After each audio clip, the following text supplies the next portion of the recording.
আজকে হচ্ছে 8 তারিখ আর আমি ভিডিও এডিট করতে করতে ভিডিও হারিয়ে ফেলেছিলাম আর 9 তারিখের বদলে 10 তারিখ করে দিয়েছিলাম এর পরের ভিডিওটাই। তো সেটা থেকে শুরু হবে ডে 1, কারণ তারপর থেকে আমি একটু প্রপারভাবে এক্সারসাইজ শুরু করেছি। সপ্তাহে একদিন করে অফ রেখেছিলাম। এই যে এটা 9 তারিখের ভিডিওটা আমি 10 তারিখ এডিট করেছি। আমি 9 তারিখের ভিডিওটা কোথায় গেল, তারপরে মনে পড়লো আমি ভুল ডেট দিয়ে দিয়েছিলাম। তো এখান থেকে আমার ডে 1 শুরু হলো।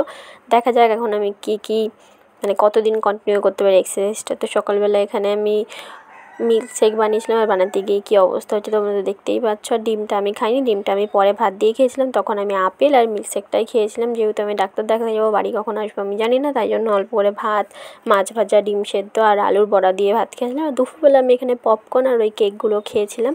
আসার সময় প্রচণ্ড পরিমাণে বৃষ্টি হচ্ছিলো। তারপরে বাড়ি এসে আমি এখানে 3টের দিকে ভাত খেয়েছিলাম, যেখানে আমি 2টো থেকে 2:30-এর মধ্যে কমপ্লিট করে নিই ভাত খাওয়াটা। কিন্তু কী করবো, সেদিন লেট হয়ে গেছে। আর রাত্রিবেলা এখানে টিচার্স ডে ছিল, তাই এটা খেয়েছিলাম। বাই।